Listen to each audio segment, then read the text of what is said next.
My name is Olivia, and I'm a junior at Whitman College. I'm a politics major with an economics minor, and I'm so excited to be reading with y'all today.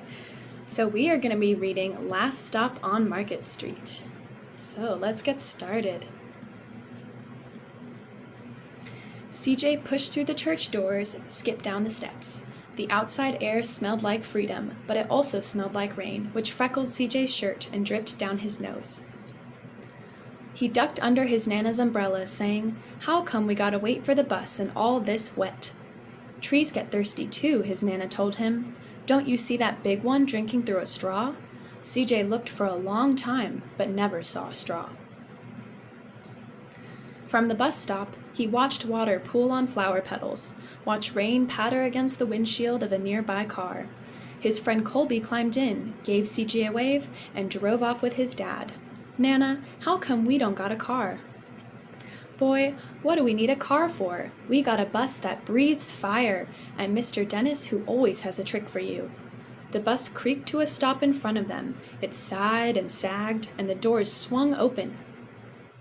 "What's that I see?" Mr. Dennis asked. He pulled a coin from behind CJ's ear, placed it in his palm. Nana laughed her deep laugh and pushed CJ along. They sat right up front.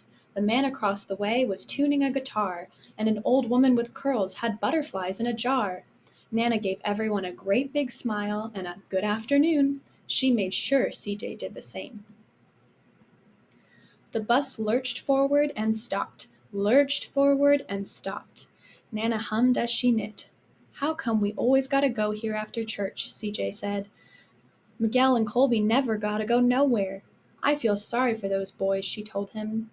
"They'll never get a chance to meet Bobo or the Sunglass Man, and I hear Trixie got herself a brand new hat." CJ stared out the window, feeling sorry for himself.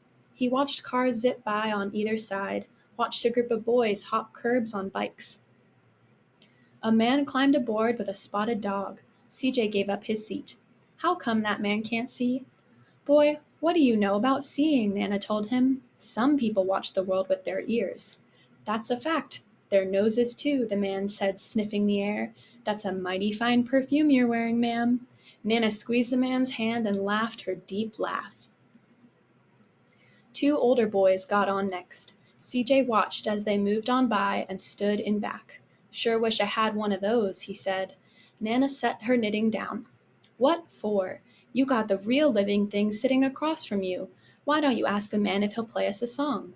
CJ didn't have to. The guitar player was already plucking strings and beginning to sing. "To feel the magic of music," the blind man whispered, "I like to close my eyes." Nana closed hers too. So did CJ and the spotted dog. And in the darkness, the rhythm lifted CJ out of the bus, out of the busy city. He saw sunset colors swirling over crashing waves, saw a family of hawks slicing through the sky, saw the old woman's butterflies dancing free in the light of the moon. CJ's chest grew full, and he was lost in the sound, and the sound gave him the feeling of magic.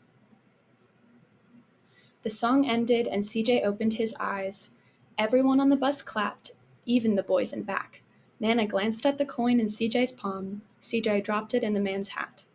"Last stop on Market Street," Mr. Dennis called. CJ looked around as he stepped off the bus.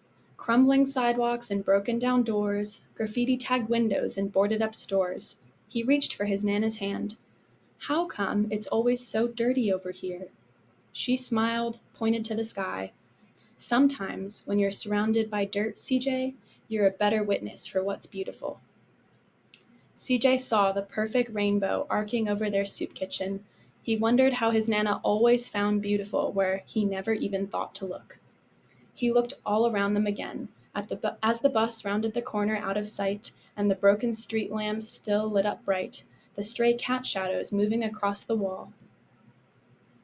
When he got their familiar faces in the window, he said, "I'm glad we came." He thought his Nana might laugh her deep laugh, but she didn't. She patted him on the head and told him, "Me too, CJ. Now come on." The end. All right, well, that's the end of the book, and thanks everybody for reading with me. I hope you have a great rest of your day. Bye.